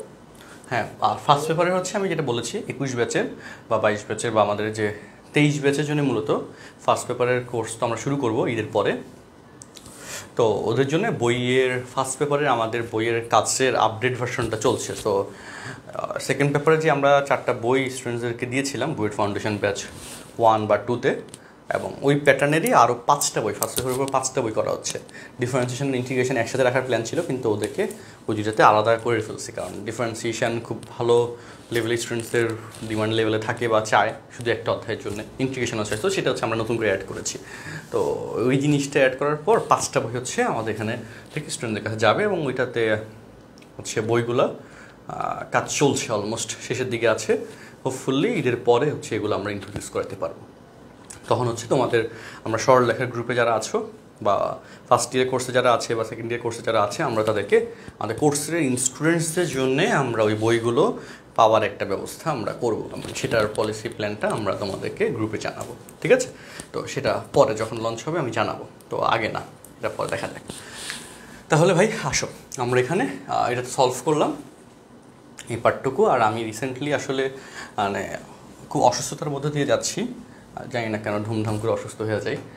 এই জন্যে আমাদের লাস্ট উইকটা আমি পুরোপুরি ক্লাস নিতে পারি নাই। একটার সিমটমস এক একভাবে দেখা যায়, এবং আসলে অ্যান্টিবায়োটিক যেগুলো আমরা খাই ওগুলোর নেগেটিভ ইম্প্যাক্ট বা একটা সাইড ইম্প্যাক্ট হচ্ছে পার্শ্ব প্রতিক্রিয়াটা কিছু সময়ের মধ্যে পাওয়া যায়। এই জন্যে আমি সাজেস্ট করবো যে ওষুধ যত কম খাওয়া যায়, কারণ ওষুধ জিনিসটা আসলে সাময়িক সুস্থতা দান করে কিন্তু লং টার্মে অসুস্থতাতে নিয়ে আসে, যেটা আমি ফিল করতেছি। কারণ আমি এত অসুস্থ নর্মালি থাকি না, কিন্তু জাস্ট হচ্ছে এই কয়েকদিন ওষুধের একটা পার্শ্ব প্রতিক্রিয়ার কারণে মানে ঠিকভাবে রেগুলার কার্যক্রমগুলো চালাতে পারতেছি না, এরকম একটা সিচুয়েশান। মানে এটা কোয়াইট ডিফিকাল্ট হয়ে দাঁড়ায় আসলে, বুঝছো? ওকে, তো তোমার জায়গায় চিন্তা করো তোমার প্যারেন্টসরা কত ওষুধ খায়। আমার আম্মু তো প্রচুর ওষুধ খায়, মানে ভাতের মতো ওষুধ খায়, বুঝছো? তো এখানে আসলে কিছু বলার নাই, একটা ওই এজ হয়ে যাওয়ার পর তো আসলে ওষুধের উপরেই বাইচে থাকে, তাই না? ভাতের মতো ওষুধ, যেটা আসলে দেখলাম। তো তোমাদেরও তো অনেক মানে প্যারেন্টস, তোমাদের অনেক ছেলেমেয়ের, তোমাদের বাবা মা অনেকেরই বাবা মা হচ্ছে এরকম প্রচুর ওষুধ খায়। তো সেই জায়গায় একটু ব্যাপারটা মানে তাদেরকে একটু বেশি পরিমাণে টেক কেয়ার করার ট্রাই করবা, কারণ এটার সাইড ইম্প্যাক্টটা আসলে বা আসলে যথেষ্ট কষ্ট নিয়ে মানুষ ওষুধ খায়। হ্যাঁ, মানে কেউ সুখে থাকলে ওষুধ খায় না, এটা আমি বুঝতে পারছি ভালো মতো, অসুস্থ হওয়ার পর বোঝা যায়। হ্যাঁ, ওকে, আচ্ছা। সো আমরা এবার অঙ্কে আসি। হ্যাঁ, তো অঙ্কের ক্ষেত্রে আমরা যে কন্টেন্টগুলো নিয়ে কথা বলছিলাম, স্থানাঙ্কের রূপান্তর, এটা মোটামুটি এই অঙ্কটা পারলে বাকিটা হচ্ছে ক্লিয়ার হয়ে যাচ্ছি, মানে বা তুমি পারবা। আর স্থানাঙ্কের রূপান্তরের সাথে সমীকরণের রূপান্তরের একটা কনসেপ্ট আছে, আর সেই সমীকরণের রূপান্তরটা এমসিকিউতে যেমন দেয় আর সৃজনশীলও দেয়। হ্যাঁ, আচ্ছা, সবচেয়ে ভয়ঙ্কর ঝামেলাযুক্ত ওষুধ কিন্তু হচ্ছে গ্যাস্ট্রিকের ট্যাবলেট, এটা তো বুঝো। কারণ এই গ্যাস্ট্রিকের ট্যাবলেটে মানে তুমি তোমার বডির ইমিউনিটি বা বডির প্যাটার্নটাতে, কারণ তুমি ধরো যে কী বলে যে ভাজা পোড়া খাইলে অটোমেটিক্যালি তোমার পাকস্থলিতে গ্যাস ক্রিয়েট হবে বা একটু সমস্যা ফেস করবাই খাবার দাবারে সমস্যা থাকলে, তাই না? তো এই জায়গায় তুমি যখন গ্যাস্ট্রিকের ট্যাবলেটের উপর ডিপেন্ডেন্ট হয়ে যাবা কয়েকদিন যদি খাও, পরে দেখবা যে কিছু থেকে কিছু হইলে গ্যাস্ট্রিকের খাওয়া লাগে, মানে খুবই জঘন্য রকমের একটা ওষুধ, বুঝছো? কারণ বাঙালিদের কী পরিমাণ যে গ্যাস্ট্রিকের ওষুধ খায় আর না খাওয়ার ট্যাবলেট খায়, মানে এইটা হচ্ছে ব্যাপার। এখন এই জন্যে হচ্ছে গ্যাস্ট্রিকের ট্যাবলেট যদি খুব বিপদে না পড়ে যাও, গ্যাস্ট্রিকের ট্যাবলেট খাইও না। আর এটার অল্টারনেটিভ যে ইয়াটা আছে, মানে সলিউশনটা আছে, সেটা নেওয়ার ট্রাই করবা গ্যাস্ট্রিকের ট্যাবলেটের কেসে, বুঝছো? কারণ অল্টারনেটিভ সলিউশন তোমরা কেমিস্ট্রি যেহেতু পড়তেছো, কেমিস্ট্রি স্যারকে জিজ্ঞেস করো যে ভাই স্যার পাকস্থলীতে গ্যাস ক্রিয়েট হলে এটাকে নিউট্রাল ফেজে নিয়ে আসা যায় কীভাবে। কারণ গ্যাস তো হচ্ছে কি আমাদের অ্যাসিডিক, যেটার পিএইচ হচ্ছে কত, যে আমাদের 7-এর থেকে নিচে, তাই না? 7 হচ্ছে স্যাচুরেশন লেভেল, এবং 7 থেকে নিচে হচ্ছে আমাদের গ্যাস্ট্রিকের কী বলে, 7 থেকে নিচে না 7 থেকে উপরে, হ্যাঁ 7 থেকে নিচেই তো। আর উপরে 7-এর উপরে হচ্ছে ক্ষারীয় বা বেস স্টেজে কনভার্ট হয়, তাই না? তো সেক্ষেত্রে নিচের স্টেজের কেসে আসলে কী কী আলাদা মানে সলিউশন আছে যেগুলো করলে পাকস্থলী গ্যাসের একটা নিউট্রাল ফেজে বা 7-এর দিকে যাবে। সো ওইটা সলভ করতে পারলে কিন্তু কাজ শেষ। এবং গ্যাস্ট্রিকের ট্যাবলেটগুলো কিন্তু গিয়ে ওইটাই ক্রিয়েট করে, ওরা হচ্ছে গিয়ে ওইখানে ক্ষারীয় অবস্থা মানে পাকস্থলীতে নিয়ে আসে। তার জন্যে হচ্ছে এটা অ্যাসিডিক থেকে আস্তে আস্তে মানে নিউট্রাল সিচুয়েশনে যায়, তখন তুমি ভালো ফিল করো, বুঝছো? তো টপিক পরিপাক না, আমরা ম্যাথে যাচ্ছি। আচ্ছা ওকে, তো চলো পরিপাক থেকে আমরা ম্যাথে চলে যাই। আচ্ছা ওকে, তো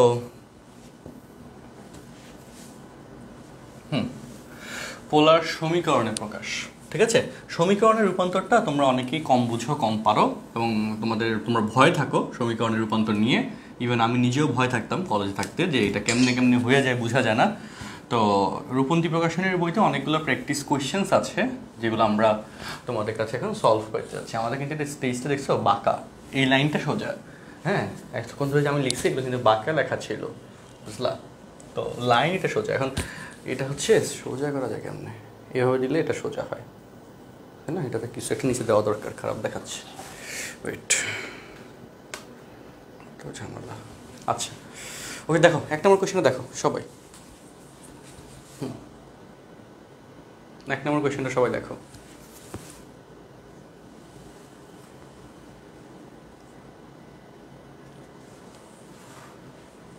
আচ্ছা এটা কি রূপন্তী থেকে করাচ্ছো? হ্যাঁ, এটা হচ্ছে আমি রূপন্তী থেকে করাচ্ছি।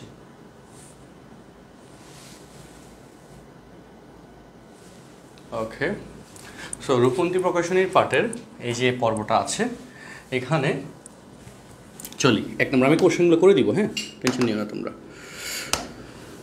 1 নম্বর কোয়েশ্চেন, এই যে x² + y² whole square equal to এত, এটাকে সমীকরণে প্রকাশ করো, not left hand side equal right hand side proof. x² + y² that is হচ্ছে r², এটা আমরা লিখতে পারি। আমি 1 লাইন কম করলাম, হ্যাঁ a² of x² that is হচ্ছে r² cos² θ minus y² that is হচ্ছে r² sin² θ, ঠিক আছে? সো তাহলে এখন বলো, এখান থেকে কিন্তু r² কমন যায়,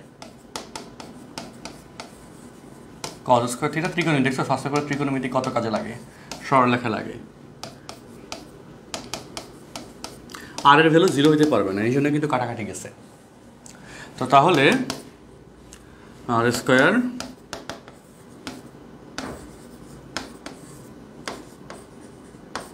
তাই না, a² অফ cos 2 θ প্রমাণ চলে আসছে। সেকেন্ডের প্রমাণ যদি তুমি চাও, x² দ্যাট ইজ হচ্ছে r² cos² θ, y² that is হচ্ছে r² sin² θ, a²। তোমরা এগুলো টেনশন নিও না বেশি, হ্যাঁ মানে কনফিডেন্টলি করে আসবা যতটুকু মিলিতে পারো। পরীক্ষায় কোয়েশ্চেন্সে এই প্যাটার্ন নাও দিতে পারে, অন্য কোনো প্যাটার্ন দিতে পারে, সো ওই জন্য বাদ দিয়ে আসা যাবে না, ঠিক আছে? r² অফ a² cos 2 θ সমান হচ্ছে a², এটা এখানে আসলো 2 সলভড। 3 নম্বর কোয়েশ্চেনটা দেখো, এই যেটা তো বুঝতে পারছো ডিরেক্ট সূত্রের অ্যাপ্লিকেশন। আচ্ছা 2টা কোয়েশ্চেন সলভ। 3 নম্বর কোয়েশ্চেনটা এখন আমরা যাচ্ছি, দেখো question number 3, x² that is হচ্ছে x² + y² that is r², y মানে হচ্ছে r sin θ। এখান থেকে r যদি কমন চলে যায়, r কিন্তু শূন্যের জন্য বাদ হয়ে যাবে,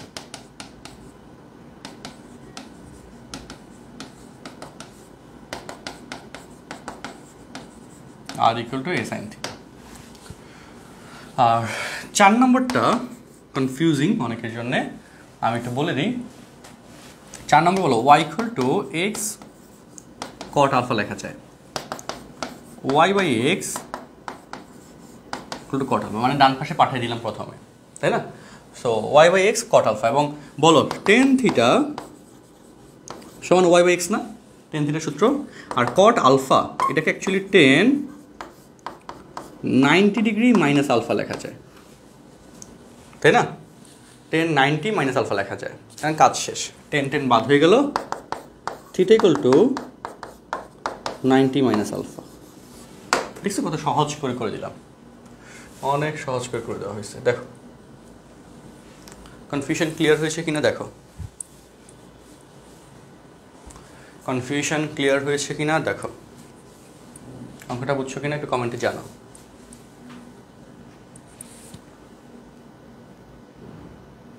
এটার হোল চ্যাপ্টারের পিডিএফ দিব, ঠিক আছে?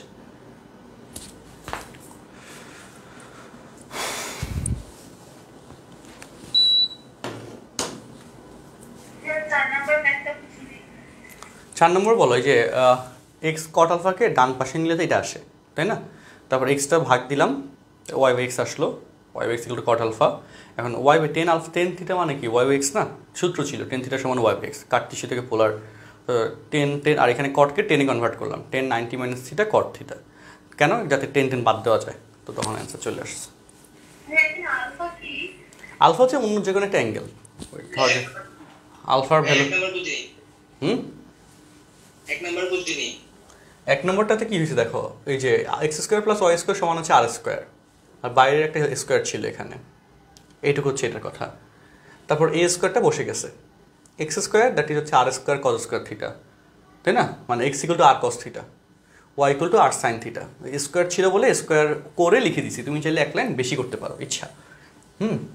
তারপর আর স্কোয়ার কমন নিলাম, কাজ করলাম, শেষ। আর এর মান তো নাই, পোলার সমীকরণে প্রকাশ করো, পোলার সমীকরণে প্রকাশের ক্ষেত্রে আর এবং থিটার মাধ্যমে প্রকাশ, এবং শুধু থিটার মাধ্যমে প্রকাশ করলে কিন্তু পোলার সমীকরণ। এখন থিটার একটা ইকুয়েশন আছে, এটা একটা ইকুয়েশন না বলো, যেখানে শুধু থিটা যেটা পোলার এককে রিপ্রেজেন্ট করে, ওয়াই ইকুয়াল টু 0, এটা কি কার্তেশীয় সমীকরণ না? তো শুধু ওয়াই আছে, বা ওয়াই ইকুয়াল টু 2, এটা তো একটা কার্তেশীয় সমীকরণ। তো সেমভাবে যে এই কার্তেশীয় সমীকরণের চলরাশি কী ছিল, এক্স এবং ওয়াই একসাথে থাকতেও পারে, শুধু একটা থেকেও কিন্তু সমীকরণ ফর্ম করা যায়, সেরকমই আর কি ব্যাপারটা। আর আলফার কিন্তু একটা অজানা অ্যাঙ্গেল, যে কোনো অ্যাঙ্গেল হতে পারে, সেটা আমি জানি না, তো সেই আলফার কেসটা হচ্ছে এখানে, ঠিক আছে?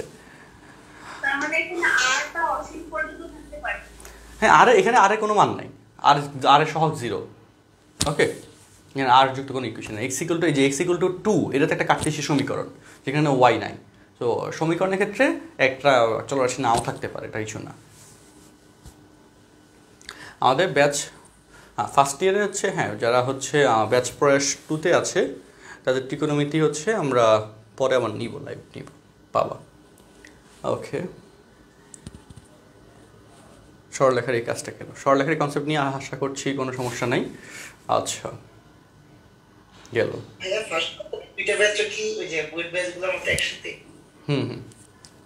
আমাদের প্যাটার্নটা মিলানো থাকে এরকম যে চ্যাপ্টার বেসড প্যাটার্ন মিলানো থাকে, যাতে কি হয় যে আমাদের লেকচার ইফিসিয়েন্সি ভালো আসে এবং যথেষ্ট ভালো আসে। সো ওই জন্যে আমরা চ্যাপ্টার বেসড প্যাটার্নে মিলে রাখতেছি, ওকে? তো আমাদের মানে একটা প্ল্যাটফর্মের বা একটা স্ট্রাকচারের সিস্টেম এক এক রকম, আমাদের সিস্টেমটা অন্য কোথাও কম্পারিজন না করলেই ভালো, আমাদের মতো করে আমরা আমাদের সিস্টেমগুলো ডেভেলপ করি।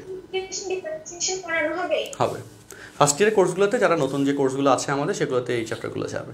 আচ্ছা, তো আমরা এখানে একটু আলোচনায় আসি, এই কাজটা এখানে সলভ হইলো, ঠিক আছে?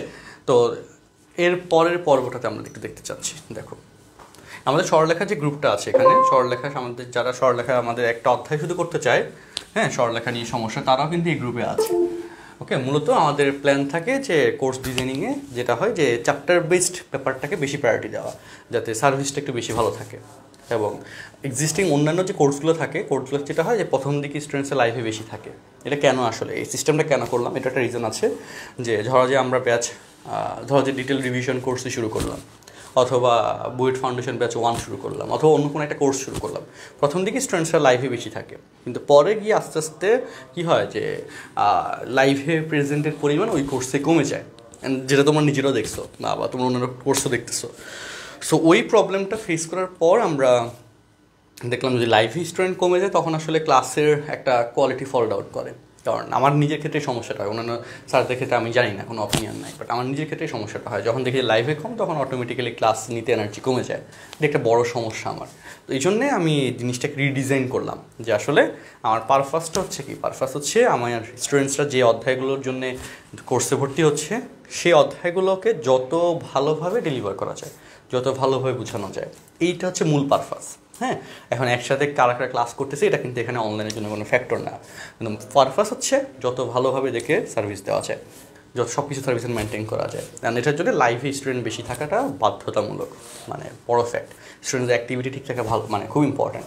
ওই পারপাস থেকে তখন আমরা চিন্তা করলাম যে এখানে এটাকে কোর্স ওয়াইজ রাখবো, সাথে চ্যাপ্টার বেসড প্যাটার্নে মিলাবো, এবং এটার জন্য আমাদের ওয়েবসাইটটাকে দ্রুত ডেভেলপ করা, 2 মাসের মধ্যে এটা ডেভেলপ করতেছি, লাস্ট 2 মাস আগে এটা কাজ শুরু হয়ে গেছে। সো তখন কী হবে যে চ্যাপ্টার ওয়াইজ একটা স্টুডেন্ট যখন, মানে একটা কোর্স অনুযায়ী যখন স্টুডেন্ট ভর্তি হবে, তখন হচ্ছে সেই কোর্সের প্যাটার্নে সার্ভিসগুলো পাবে, এবং চ্যাপ্টারগুলো অনুযায়ী সে ক্লাসগুলো হচ্ছে কী করতে পারবে, চেক করতে পারবে। এবং ওয়েবসাইট যখন হয়ে যাচ্ছে তখন হচ্ছে একটা স্টুডেন্টস তারা আলাদা করে কোনো কোর্সই ফ্যাক্টর না, এখানে সে এনরোল করতেছে, সেই আকারে তার ড্যাশবোর্ডের ক্লাসগুলো জমা হচ্ছে, এবং সে প্রতিনিয়ত হচ্ছে লাইভের জন্য ফেসবুক পাচ্ছে, আর হচ্ছে বা জুম পাচ্ছে, আর হচ্ছে আমাদের রেকর্ডেড ভার্সনের জন্য তার ড্যাশবোর্ডে সে গেলেই ওগুলো সাজানো গোছানো আকার পাচ্ছে, অ্যান্ড মূলত সে স্যাটিসফাইড থাকবে।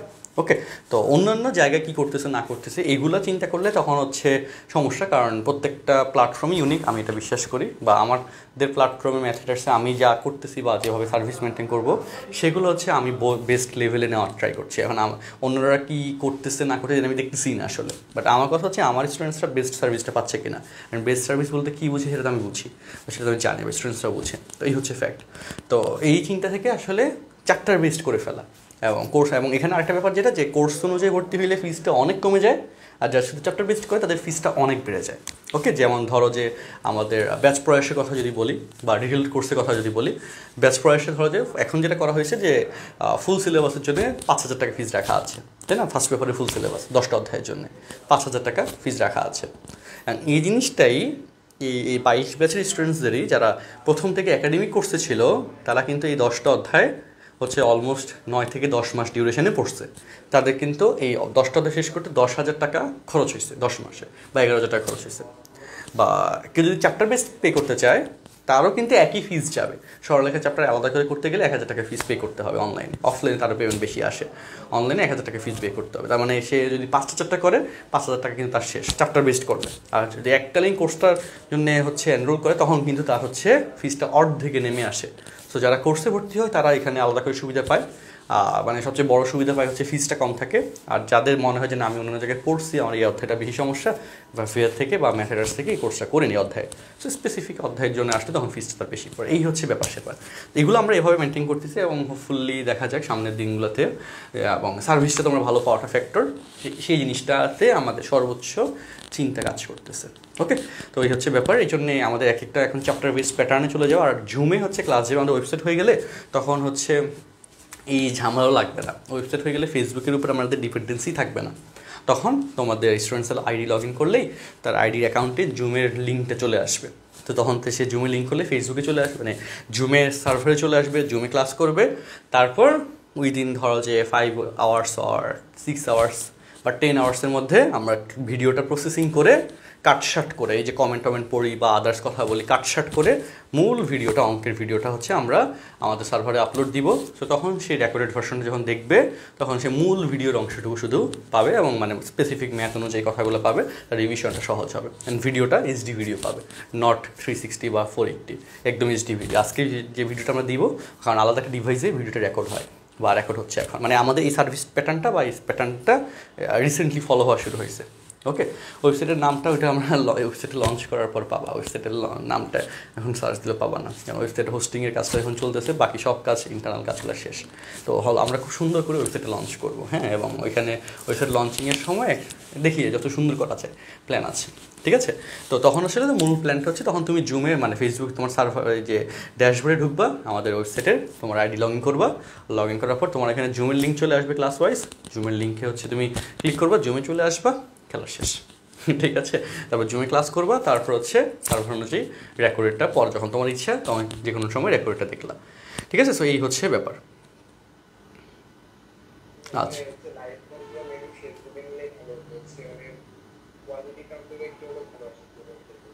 আজ তুমি ব্যাপারটা মিস করে গেছো পুরোপুরি, সেটা হচ্ছে আমরা আজকের ভিডিওটা দেখো, আমরা যেটা আপলোড দিব ফেসবুকে, ফেসবুকের ভিডিওর থেকে এই ভিডিওর quality 3 Times or 5 Times better থাকবে, বুঝছো?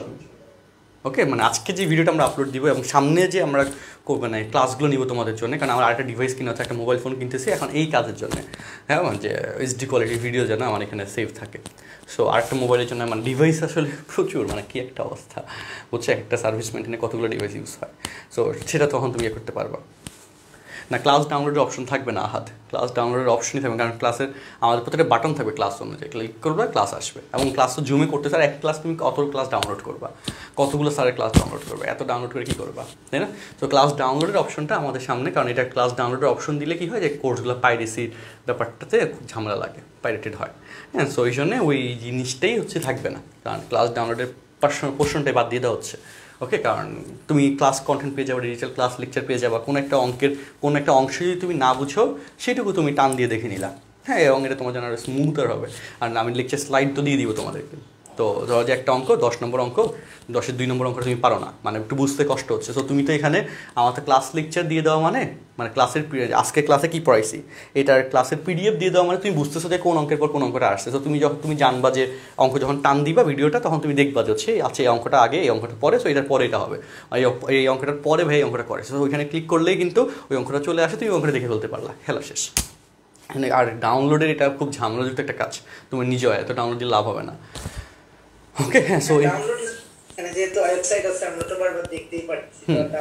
ডাউনলোড অপশন রাখা মানে এই জন্য। আর ডাউনলোড জিনিসটা হচ্ছে কী হয়, আমাদের প্রচুর পাইরেসি আমাদের কোর্সগুলোতে হয়। 21 ব্যাচে যে বুয়েট কোর্স, ওইখানে টেলিগ্রামে কোর্স বেচে, হ্যাঁ, স্টুডেন্টসরা অনেকেই, বুঝছো, মানে ভিডিও ডাউনলোড করে টেলিগ্রামে গ্রুপ করে কোর্স বেচে। আমাদের সবগুলো কোর্সে এরকম প্রচুর পাইরেসির কাহিনী আছে। সো ওই জন্যে হচ্ছে আমরা পাইরেসি যাতে কমে যায় এই জন্যে এই জায়গায় এতগুলো মানে ওয়েবসাইট মেনটেন করে কিন্তু প্রচুর কস্টলি একটা কাহিনী, একটা সিস্টেম প্রচুর কস্টলি, বুঝছো। সো আমাদের সার্ভার মানে মেনটেনেন্স কস্ট মানে অনেক বেড়েছে, বাট ব্যাপারটা আর একটু ভালো হবে। ঠিক আছে, বলো। আমাদের যে বইগুলো দিবেন সেগুলো একটু ফাস্ট দিলে ভালো হতো, আমাদের পড়তে আর কি সুবিধা হবে। আচ্ছা আমি বলি, আমাদের এখানে হ্যাঁ আছে 22 ব্যাচের যারা বুয়েট ফাউন্ডেশন ব্যাচ 2-তে আছো তাদের হচ্ছে কিন্তু অলরেডি বই পাঠানো হয়ে গেছে, হ্যাঁ, সব বই পাঠানো আমাদের থেকে চলে গেছে। এখন এই লকডাউন ইস্যুর কারণে বই ডেলিভারিটাতে ও ডেলিভারি কোম্পানি একটু ডিলে হয়, বুঝছো, কিন্তু যারা ঢাকায় আছে তারা কিন্তু অলমোস্ট পেয়ে গেছে, ম্যাক্সিমাম পেয়ে গেছে, ঢাকার বাইরেটাতে একটু দেরি হয়। তো এটা আমাদের থেকে কিন্তু সব বই খুব মানে ফাস্ট আমরা দিয়ে দিই, কারণ আমরা জানি যে একটু দেরি হবে, কারণ এই কাহিনী এই প্রচুর মানে লজিস্টিক সিস্টেমে খুব সমস্যা যাচ্ছে করোনার লকডাউন জনিত ইস্যুতে।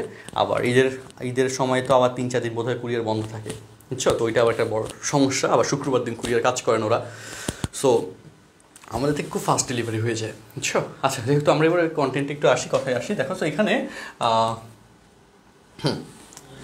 এই যে এই অঙ্কগুলো 3 নম্বরটা তো আমরা দিলাম, 4 নম্বরের এই অঙ্কগুলো এই হোমওয়ার্ক দিয়ে দিব, হ্যাঁ, ফুল সেভ ভার্সনটা হোমওয়ার্ক দিয়ে দিব।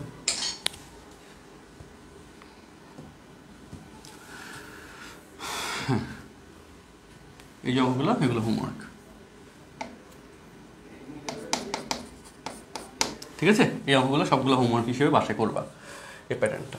তো আমাদের আজকে ক্লাস কনফারেন্স আমরা এইটুকু শেষ করলাম। এরপরে কথাটা একটা কী আসবে সেটা দেখো, এরপরে কথা স্লাইডটা দিয়ে দিবে, লেকচারের পরে পেয়ে যাবো, সমস্যা নেই।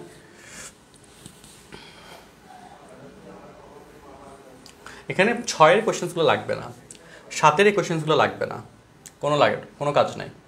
8-এর কোয়েশ্চেন্সও পরীক্ষা আসে না এগুলো। কালকে তোমাদের নেক্সট ক্লাস স্লট কখন দেওয়া হয়েছে বলো?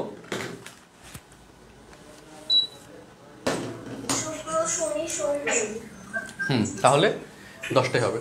শনিবার হবে, রোববারের টাইমটা শনিবার আমি জানাবো, ঠিক আছে?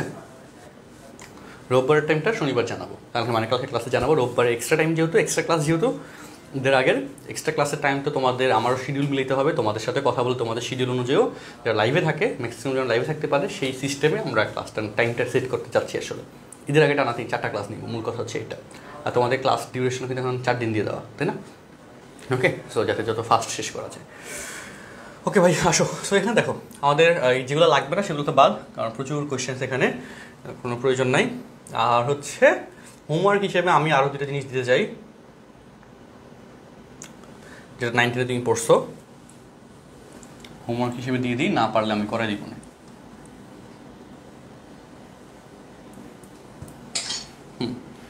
8-9 ওকে, এই কোয়েশ্চেন্সগুলো হোমওয়ার্ক, এগুলো লেকচার স্লাইড হিসেবে পেয়ে যাবা, পিডিএফ আকারে পেয়ে যাবা, যা যা দরকার ক্লাস কন্টেন্ট এগুলো পেয়ে যাবো, আলাদা করে শিট প্রয়োজন নাই, প্রত্যেকটা জিনিস এভাবে দিয়ে দিব। হ্যাঁ, সো স্লাইড ফলো করলে, পিডিএফ স্লাইড ফলো করলে হয়ে যাবে।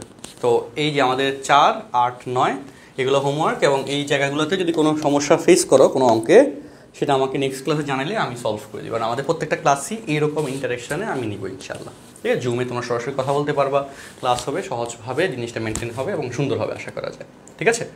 হ্যাঁ, আর কার কোনো কনফিউশন আছে বলো? হ্যাঁ, হোমওয়ার্ক জমা দিতে হবে, ওইটা আমি পোস্টের সাথে দিয়ে দেবো একটু পরে, জাস্ট আমাকে 5 মিনিট সময় দাও, আমি এটা গ্রুপে দিয়ে আমি এটা দিয়ে দিব। ওই হোমওয়ার্ক জমা দেওয়ার সিস্টেমটা আবার বলে দিব দরকার হয়। হ্যাঁ, আজকে রাতে যে এটা তোমাদের এই কাজটা শেষ করেই রেকর্ড যে ভিডিওটা ফেসবুকে আপলোড দেওয়া শুরু করবো। আপলোড দিলে তখন ফেসবুকে আপলোড হইতে একটু সময় লাগে, তারপর আপলোড হওয়ার পর প্রসেসিং হইতে একটু সময় লাগে, এবং এরকম হয় যে বড় বড় ভিডিওর ক্ষেত্রে আপলোড হইতে যে সময় লাগে প্রসেসিং হইতে ওই পরিমাণ সময় লাগে। আপলোড হইতে লাগে ধরো যে 10 মিনিট আর 15 মিনিটস। হ্যাঁ, আমাদের মানে ইন্টারনেট সার্ভিস খুব ফাস্ট, এই জন্য যে এই যে ফাইলটা ভিডিও হচ্ছে রেকর্ডেড হচ্ছে, ওই ফাইলের সাইজ হবে অলমোস্ট 2 GB, 2 থেকে আড়াই GB, 2.5 GB হবে। সো ইন্টারনেট স্পিড হচ্ছে 25 Mbps, এটা আপলোডিং স্পিড 40 Mbps এর মতো। তো মানে এই লেভেলে নিয়ে নেওয়া হয়েছে আর কি। তো তখন ওই হিসেবে তখন আশা করা যায় 10 to 15 মিনিটসে আপলোড হয়ে যাবে। প্রসেসিং হইতে আবার 15 মিনিটস বা 20 মিনিটস নেয়, আর একটু বেশিও নেয় ফেসবুক থেকে। তো ওইটার পরে 1 আওয়ারের মধ্যে চেষ্টা করবো ভিডিওটা যেন তোমাদের গ্রুপে চলে আসে, ঠিক আছে? এইভাবে জিনিসটা ওয়ার্কআউট করে। আচ্ছা, সরলরেখা শেষ করতে কয়টা লেকচার লাগবে? যতগুলো ক্লাস লাগে আমাদের, ধরো যে 3.1 থেকে 3.7, হ্যাঁ 3.1 থেকে 3.4, আর 3টা ঈদের আগেই 3.4 পর্যন্ত শেষ হয়ে যাবে মূল কথা। হ্যাঁ, যে আমরা যে 3টা ক্লাস পার্টি নিব নেক্সটে, এই 3টা ক্লাসে 3.4 পর্যন্ত চলে যাব। ওকে, আমি একটু ডিউরেশন বাড়িয়ে দিয়ে ক্লাস নেব ইনশাল্লাহ। এরপরে হচ্ছে 3.5 থেকে 3.7-এর জন্য ধরো যে আমরা আরও 8টা ক্লাস, তো মানে 3টা অধ্যায়ের জন্যে, মানে একটা অধ্যায় শেষ করতে 2টা ক্লাস বা 3টা ক্লাস করে রেখে 6টা থেকে 8টা ক্লাস মিনিমাম নিব ইনশাল্লাহ, ঠিক আছে? তো যদি সপ্তাহে 4টা করে ক্লাস শিডিউল রাখি তাহলে 2 উইক্সের মধ্যে, অর্থাৎ সামনের মাসের ফার্স্ট উইকের মধ্যে সরলরেখা শেষ হয়ে যাবে সহজ হিসাব। কারণ 23 তারিখ থেকে আমরা ক্লাস শুরু করলে 1 সপ্তাহ, আর সামনের মাসের ফার্স্ট উইক 1 সপ্তাহ, অর্থাৎ সামনের মাসের ফার্স্ট উইকের মধ্যে সরলরেখা আমি শেষ করবো। ক্লিয়ার কথাটা? যদি সুস্থ থাকি ইনশাআল্লাহ। জানি না, আগে সরলরেখা শেষ করি। হ্যাঁ বলো। তারপর বুয়েট ফাউন্ডেশন বইয়ে যে বইগুলো দেওয়া হয়েছে, বুয়েট ফাউন্ডেশন ব্যাচ 2-তে, ওটা শুধু সেকেন্ড পেপারের জন্য, তাই না? হ্যাঁ হ্যাঁ, সেকেন্ড পেপারের জন্য। ঠিক আছে, হ্যাঁ। তো তাহলে আমরা আমাদের আজকের কন্টেন্ট এখানে শেষ রাখি, নেক্সট ক্লাস থেকে আবার ক্লাস শুরু হবে। ওকে, সবার জন্য শুভকামনা। আল্লাহ হাফেজ। ওকে, আসসালামু আলাইকুম।